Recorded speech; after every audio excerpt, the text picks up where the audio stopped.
This is day 2 of the June-July 87 7-day retreat.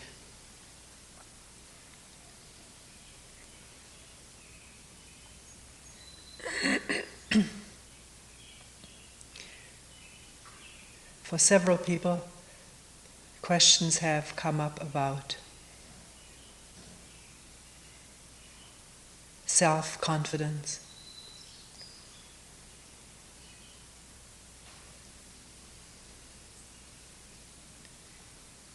not having it, whether it isn't something that is essential in life to have self-confidence. And of course, always the question, how do I get it?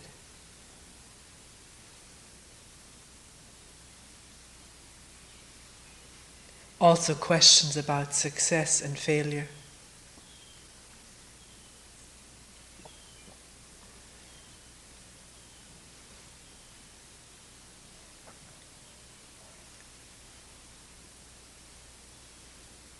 And questions about how can we communicate with each other directly.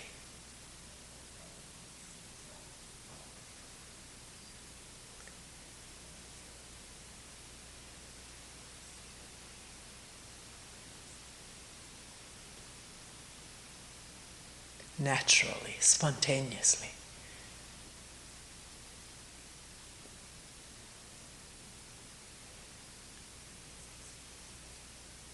Not just referring to hear the talk and listening and speaking, but in one's daily life.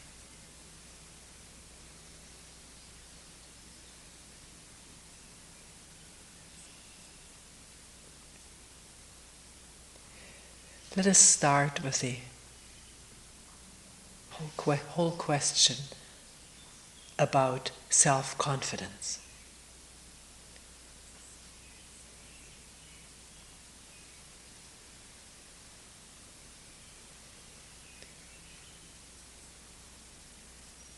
That some people feel they have, many people feel they lack.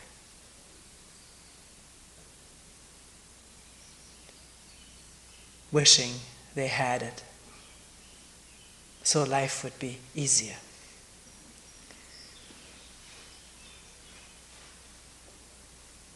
One may be able to realize one's plans if one had self-confidence. Make them real.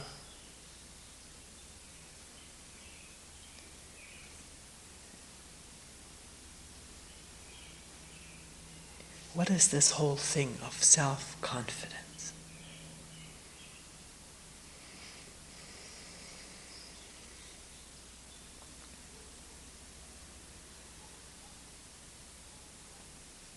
When would I say, I feel pretty confident in myself?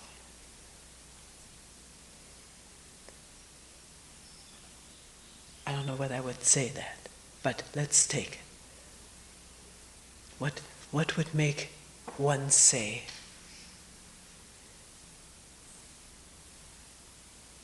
I feel confident in myself?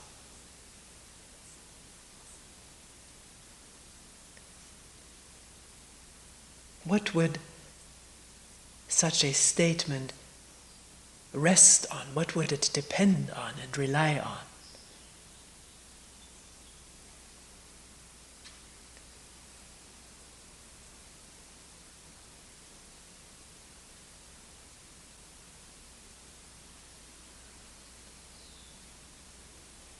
It would mean, wouldn't it, that one has had previous experience with something, doing something, or being with people, and it has come out well. As good memory.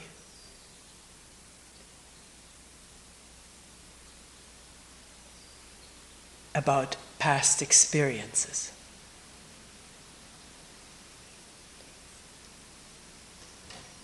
And why does one feel something has come out well?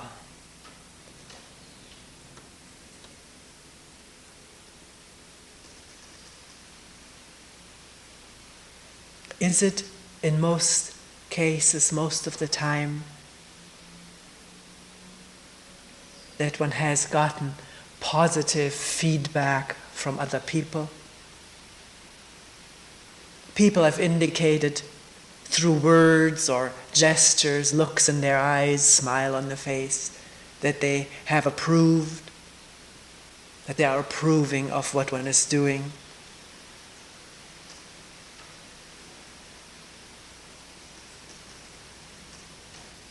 Maybe not just approve, but like it or love it, what one has done or is doing.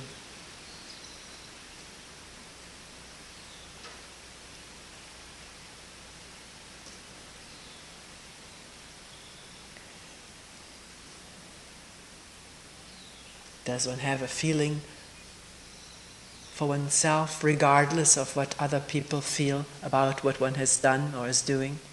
Does one have a feeling, regardless of that, that what one is doing is all right?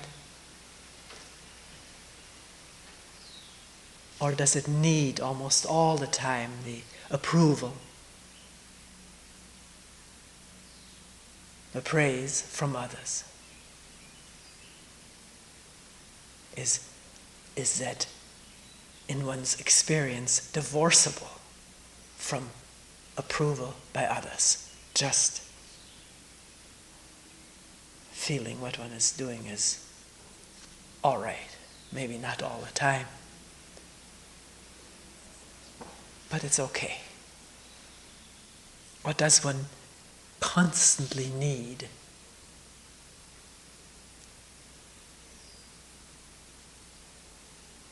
the words and eyes and gestures and rewards from others? And then something grows, what one calls self-confidence. We're looking at it. I haven't thought this thing out. We're thinking it out right now, on the spot. I may not think of all the angles, and that's not necessary.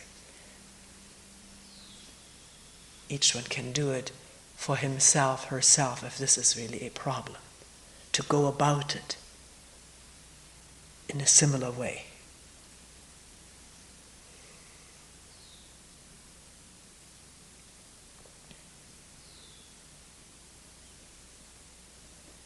I'm not saying approval by others is wrong, or liking it, wanting it is wrong. We're looking at it. We're not judging it as necessary or unnecessary. You may think I'm implying that, but I'm not. We're just looking.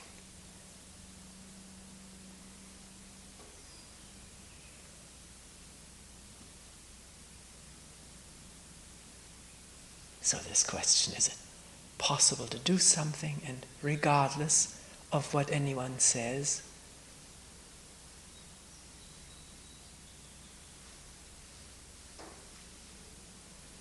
to feel all right from the facts, from what one has done?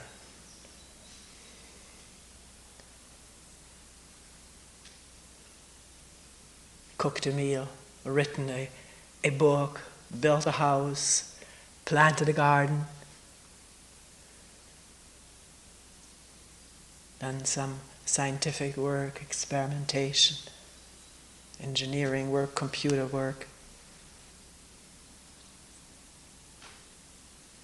And it's going along all right with the ordinary trials and tribulations, but one can figure it out.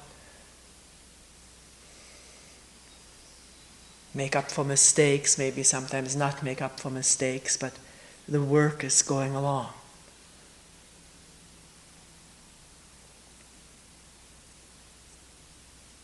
Can that in itself be the source of what one calls self-confidence?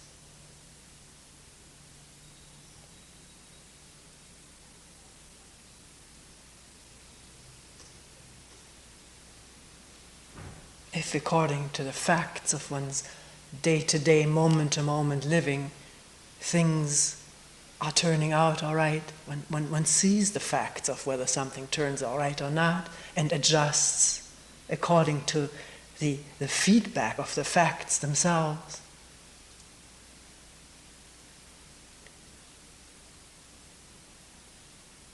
does one actually need praise or approval? Not that it doesn't feel good, but is it needed? Craved like an addiction. If it doesn't come, there is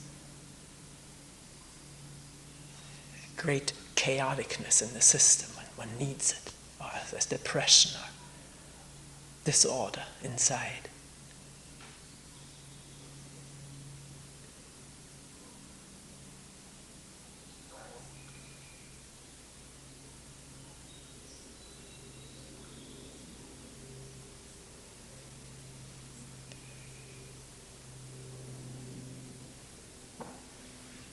Actually, little children try all manner of things without previous experience and don't have self-confidence or no self-confidence. They try things because it's fun, it's inviting.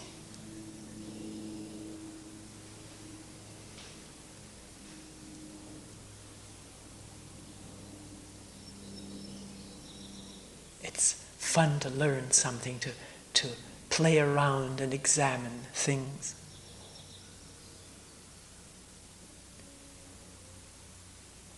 And the input by the adult, the mother, father, or teacher, that is, well, maybe by the time one is a teacher, there's already a need for that praise. But in the very beginning, it is completely coincidental.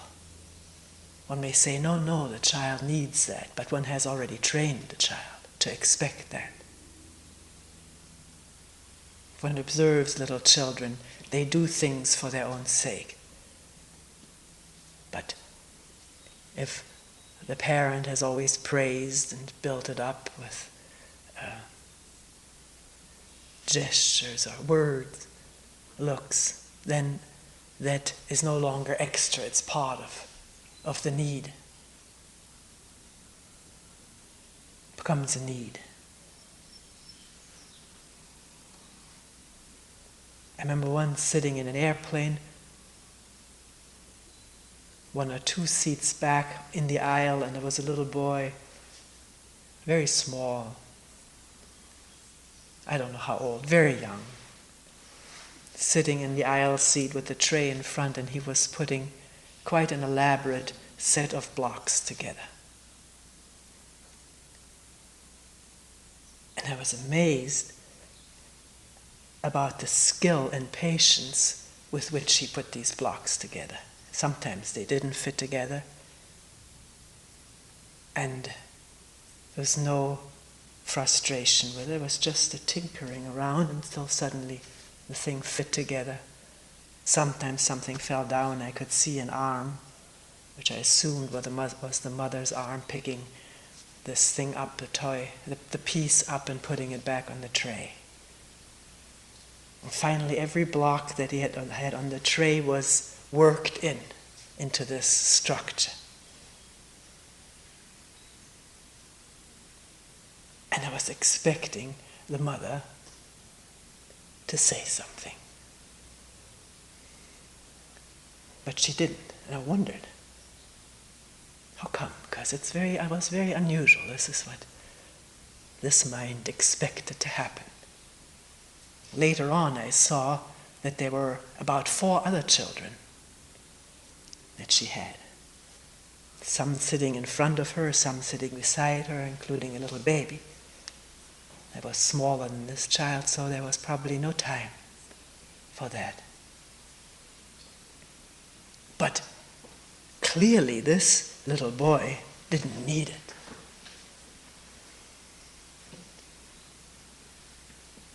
Took the stuff apart again and put it together again.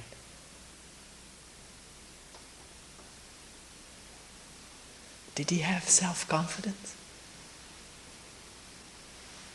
Would that apply, that term? Or does that term have an ingredient that we haven't talked about yet?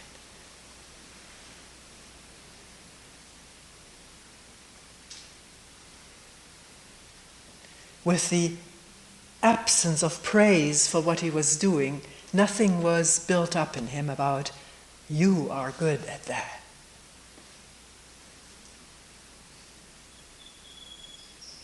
The moment these comments arrive, an image is built up of oneself as being good at something.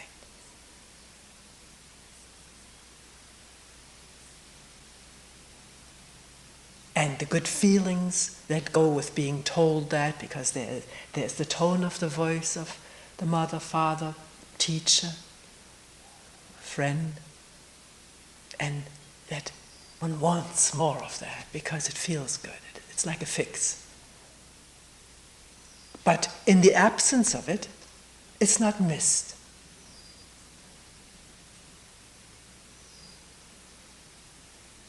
In the case of this child, it wasn't needed for more of this play and examination and construction to go on.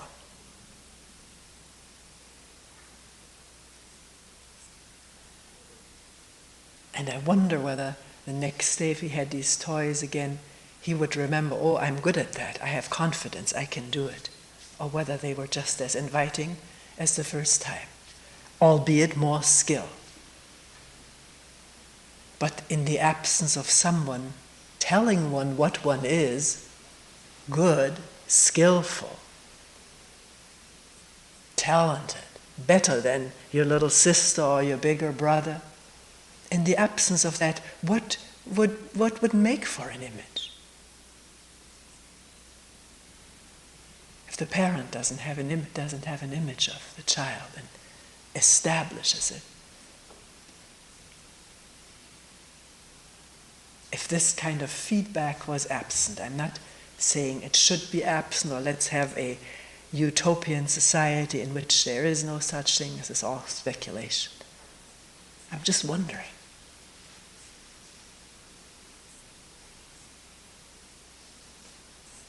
So what is it in this self-confidence, or the absence of it, that is a crucial ingredient?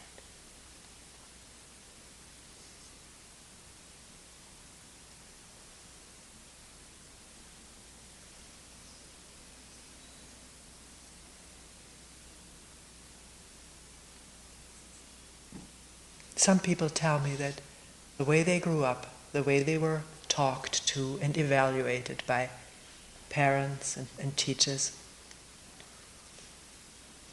and others, there's a whole host of negative images developed, which are very sticky, feeling that one was clumsy, no good, not of worth.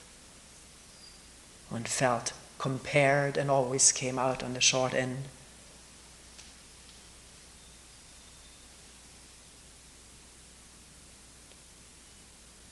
This is the other side of the input we get as children.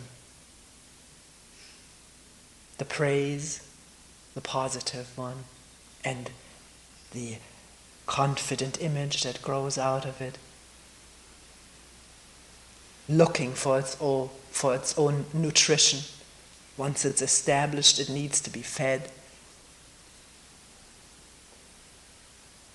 That's an amazing fact, isn't it? Once that has this image, it has a life of its own. Pecks around like a chicken in between all kinds of ground and gravel for nutrients everywhere. Something to feed it. Either memory or input from other people. Demanding it outright or in a more subtle way. And then the other side of it is the negative image. Also built up through how people from day one have reacted to us. Obviously based on also our actions.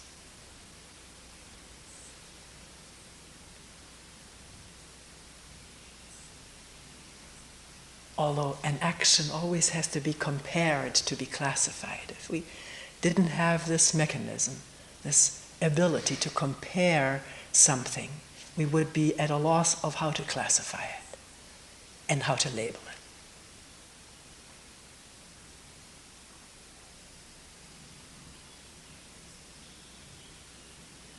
Let's think of it for a moment.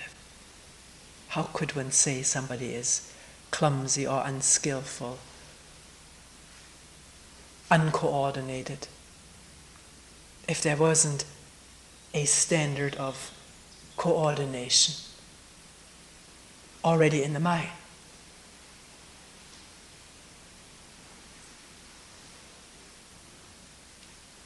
There's a lot of, a big field of child psychology is this whole accumulation of knowledge about standards, what a child at such and such an age does normally. And then the deviation from these norms, again classified and published abundantly for parents to raise additional worries to the ones that are already there, or good feelings about the kid that is above normal.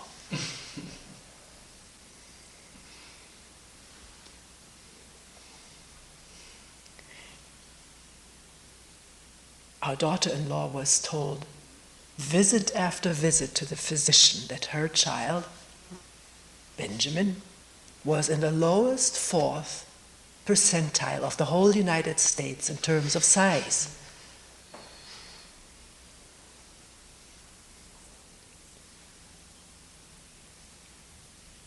And what was she going to do about it?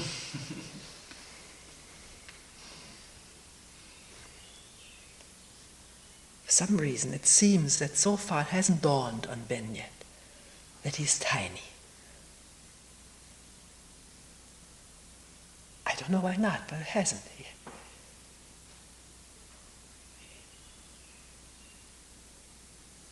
He likes girls, and most of them are a head or two taller than him, and they like him.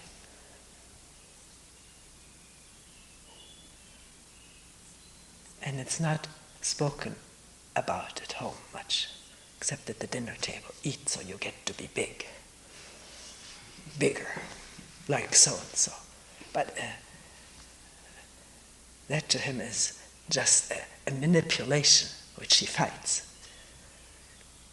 It doesn't seem to bring eating in connection with growing and being big.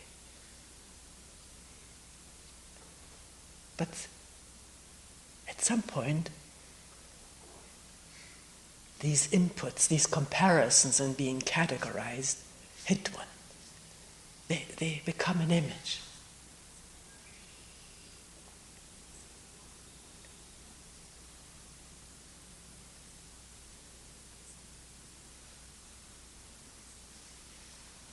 In any area of our behavior. You're this, you're that. And the tone with which it is said, the gestures, the roughness with which it is expressed, or the kindliness and lovingness and softness, accompany these images. They get associated with them.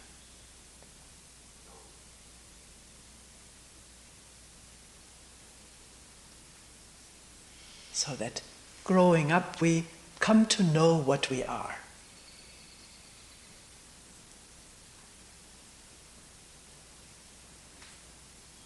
Good or bad, negative, positive images.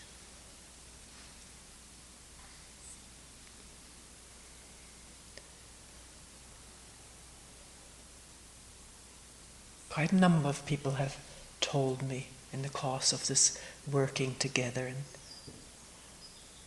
looking at things that their childhood was so filled with negative images about themselves that suddenly they do not know how, through what seems a decision of their own, they decided to change that, to excel at something, become good at something, and a reversal being felt that way, something that was now being positively reinforced.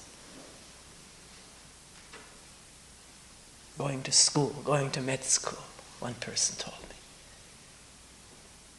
Working, this person, working like the devil to establish positive images. Being good at a sport, skiing or something, being on the ski patrol. And then entering into this work where we're looking at all images and saying to themselves and me, as it were, wait a minute, I have worked indescribably hard at overcoming negative images and establishing the positive ones. I don't want to rattle at them. They are now my existence. This ties in with a question that was asked yesterday. Don't we need images to exist?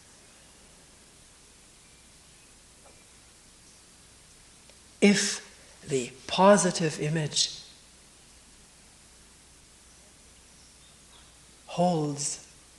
controls the surfacing of negative images, which one dreads, that existence one has lived, that one can remember it, or maybe not completely remember it, but good parts of it can surface into the memory. If that is to be controlled, negated, suppressed, then one needs these positive images to do that job.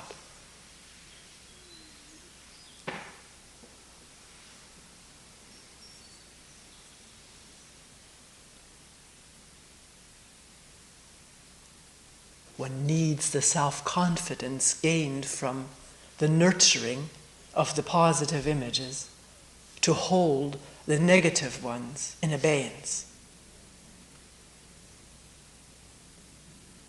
So one doesn't enter into depression or despair or negativity in general.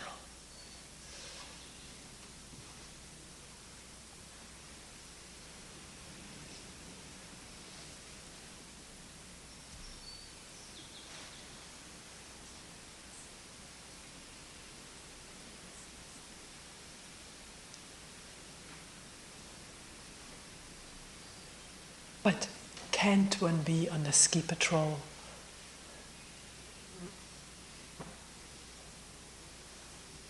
in medical school, or doing whatever one is doing, building a house, cleaning a house, tending to a garden,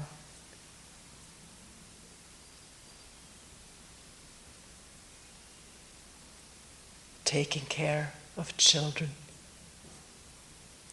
working with a computer?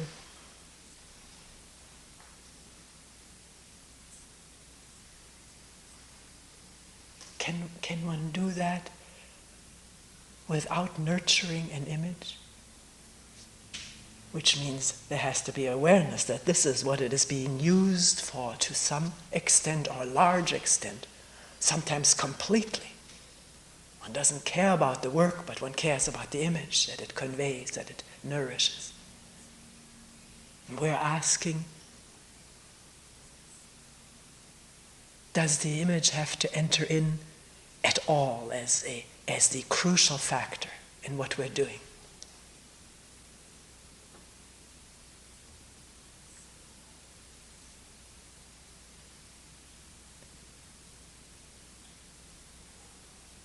And we're asking this because the image is a totally unstable affair. It's an image in the first place. It's not a reality. It only has the reality of a picture or an idea in the mind, which has great hunger, is always famished. Or, put it the way you like it, is addicted to food, to being maintained, upheld by others.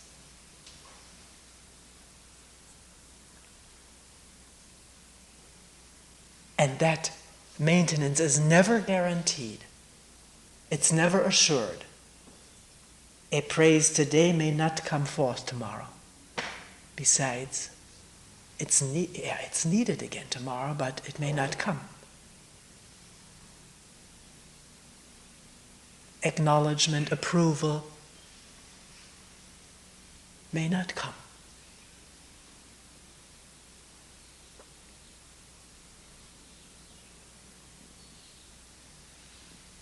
Somebody else may be better than one. And the approval one got oneself may now be bestowed upon one's co-worker,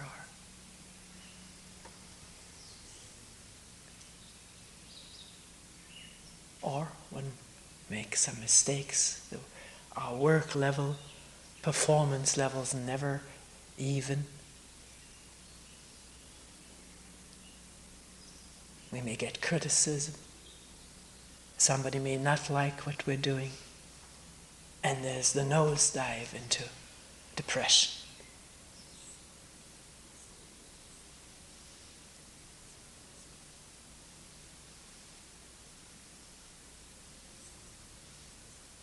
You could say, well, wait a minute, if I had self-confidence, that wouldn't happen.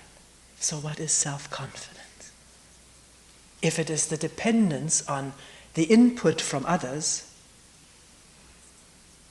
it's a highly unstable affair. Fickle. There today, absent tomorrow, depending on what comes in, what the weather outside is like.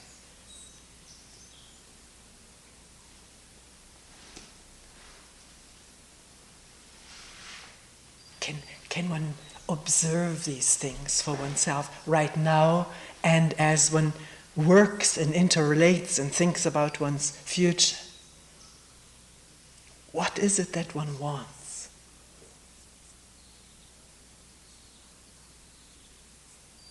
And does one understand what one wants?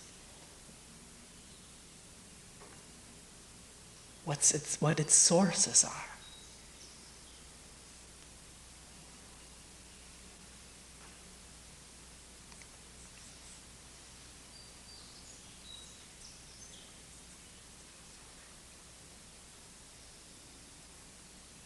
You see, the self that I want to be confident in is nothing but an accumulation of images. That's what the self is.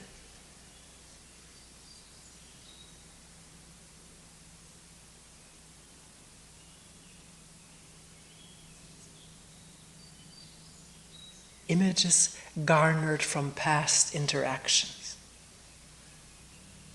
past experiences. Good and bad, fearful and joyful, pleasant and unpleasant.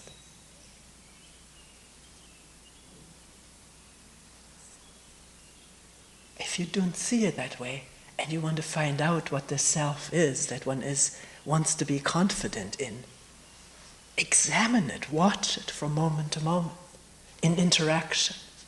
As somebody says something nice or says something hurtful, something critical. It doesn't have to be blunt, it can be subtle. The absence of a smile, of a generous or approving look. And what is it that hurts? What is it that depresses, deflates, or despairs?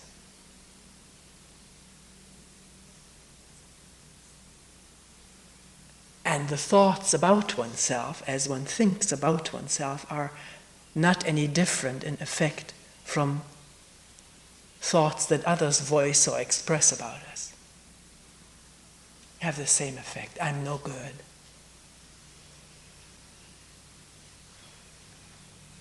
Not as good as so-and-so. These thoughts do come from mostly from what others have told us, but we are our other split. Me and what I think about myself. an artificial split which is possible in this brain that can think about me positively or negatively and not realize that it's all the same thought process.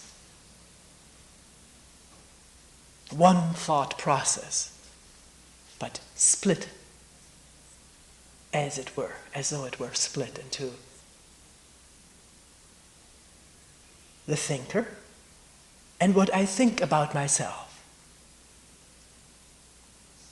So I can internally perform as an outsider criticizing me.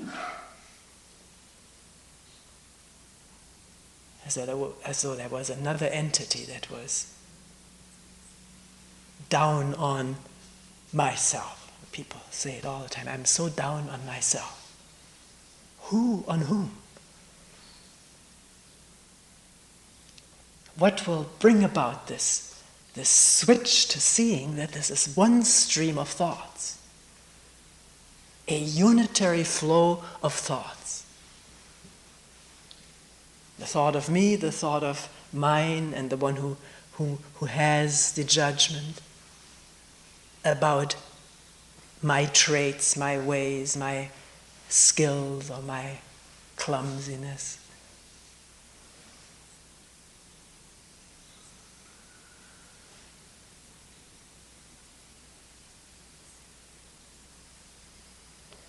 So, can one find out for oneself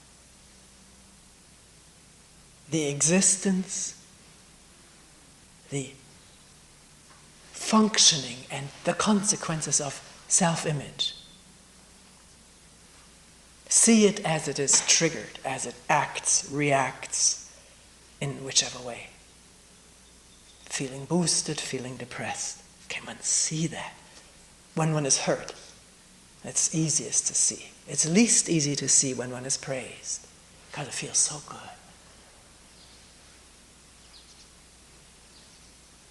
But it's the same process.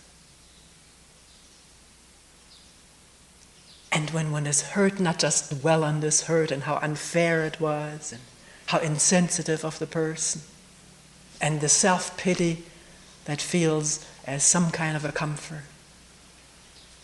But investigate at this moment, what is it that's hurt? And there'll be a tremendous movement in his mind, an opening,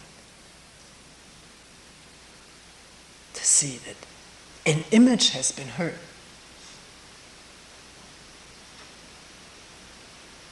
An image. And one identifies with this image, one says, this is me.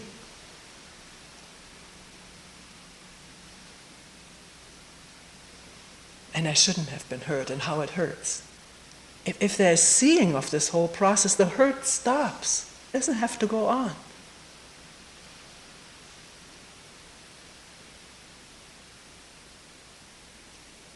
Just as if there's really seeing the whole process and functioning of flattery, that it is an image that is being boosted. If that's seen, it doesn't have to continue, the boost. It can stop right there.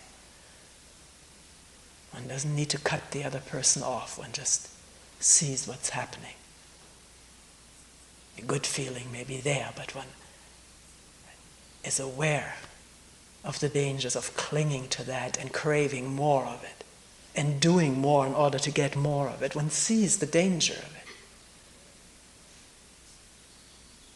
Just as the danger of the whole being hurt syndrome,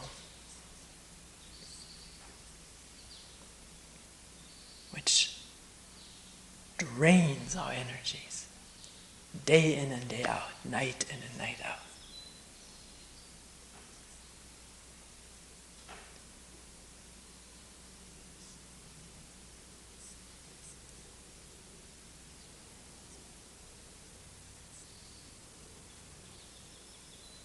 So can one question whether it is the self-image that prevents this thing one calls self-confidence? Whether it's the self that prevents it. Clinging to this whole clump of images. and therefore not directly in touch with the actual doing of something, the mistakes made, the learning that can take place. The freedom to experiment and to find out what one really loves to do.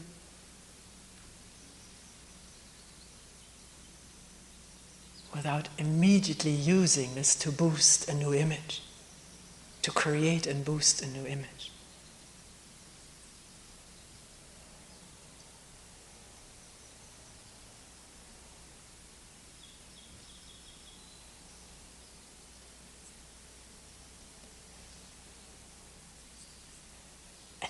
And can one do something without knowing whether one can bring it off or not? One doesn't know, really. One may have brought it off yesterday, but today? Can one enter into it freshly, into the job, the work, the relationship? Not sure, not certain whether it will work out.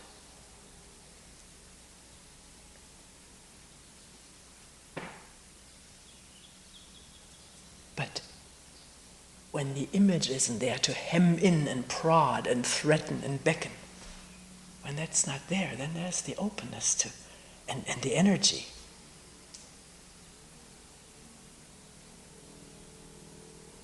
To do as one goes, along.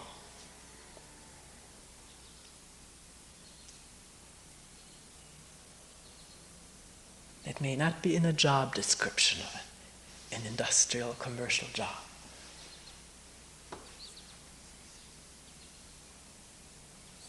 But it may not prevent one to work that way.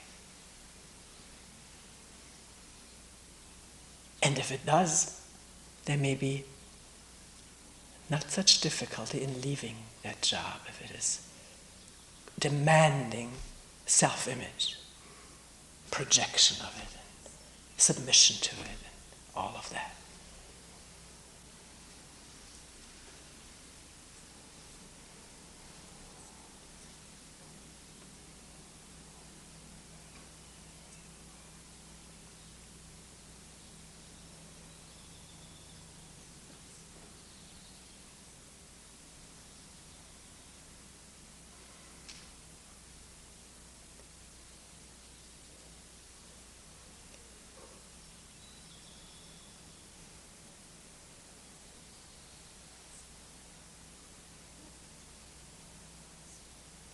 Maybe this, what we call self-confidence, meaning no fear to do something, or if the fear is there, seeing it's been triggered by some idea, I may fail, I may not be successful, seeing those mechanisms at work, but not allowing it to handicap one. Because fear, which means a heart pounding or the intestines uncomfortable or a stomach churning, does not necessarily totally handicap one. And if one doesn't experience it or label it as a handicap, those physical symptoms, if not fed by further thought, I may fail or so forth, they subside again. So at first they're called up by the doubt whether one will do it all right or not. But one sees that these are thoughts which trigger definite physical symptoms. One can see that. And realize that does not need to be handicapping. One can still work or do.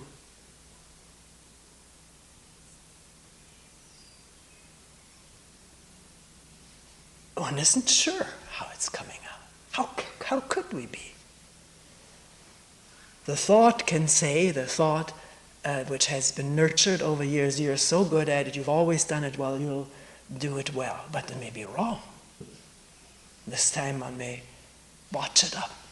Maybe because one is overconfident, more concerned and under the spell of the image than in touch with what one is actually doing with these hands, if it's handiwork.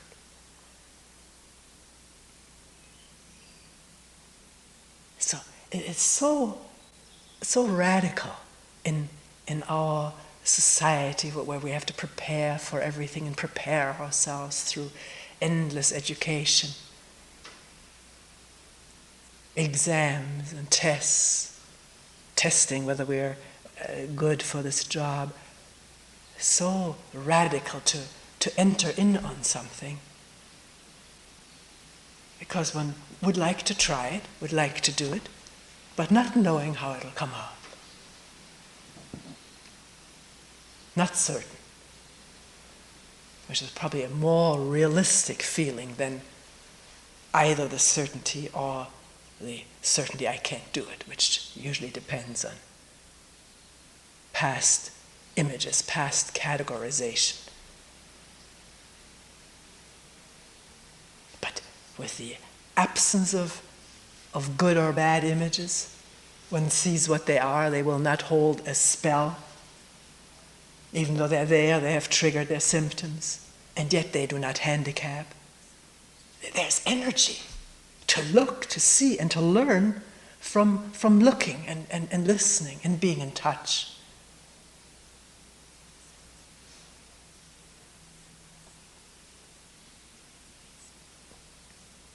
And to one's amazement, something may work out. One hasn't expected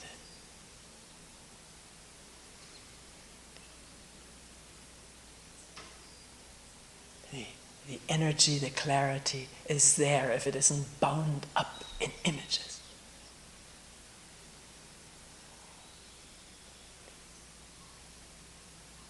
So then, something has worked out. Will one immediately make an image out of it? Beware.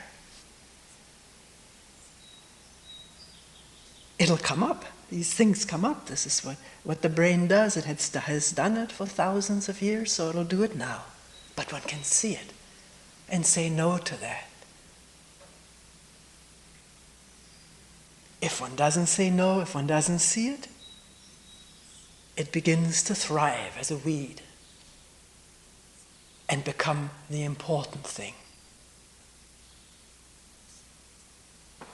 rather than the direct in-touchness, freshly from moment to moment or each new day.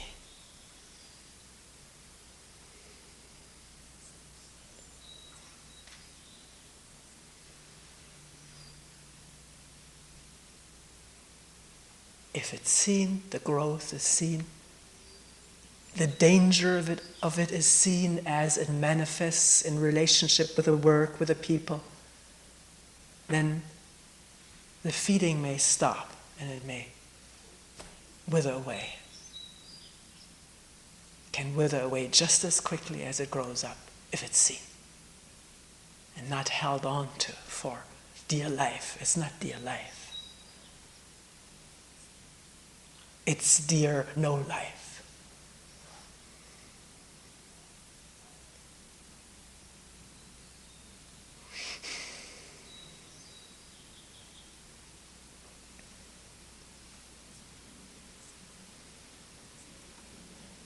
So where do our actions spring from?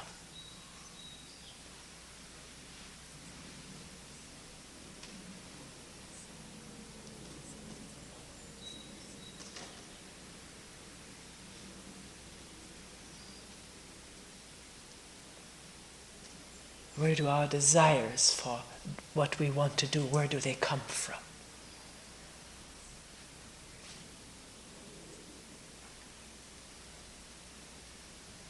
From what I know that I am, or what I want to be, the image I want to become?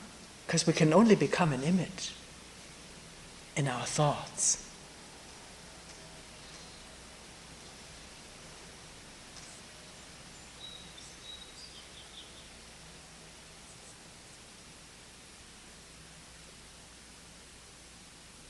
can that be examined?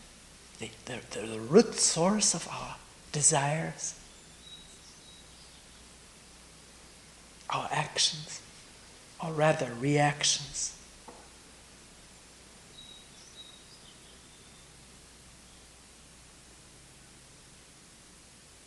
Because an action springs from no image. It comes from this instant.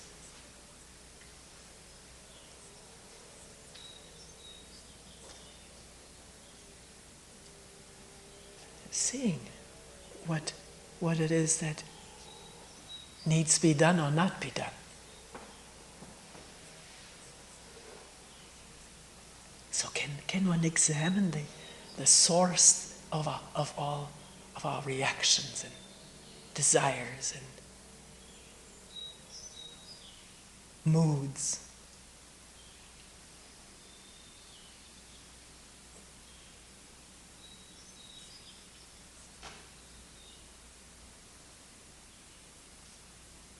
Observe it as one goes, as one lives.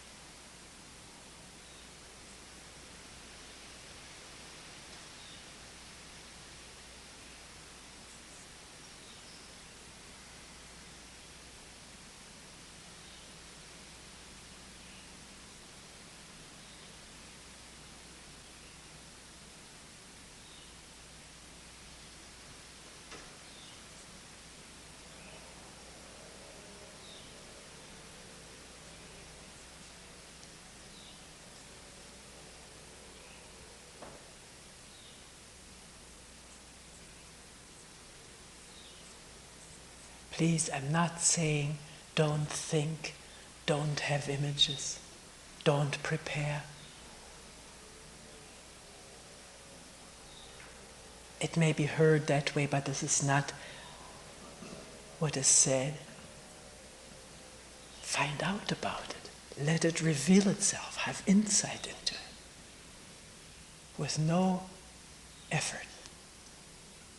Just by listening and looking. When it hurts the most or feels the most pleasurable. In our interactions with people and things.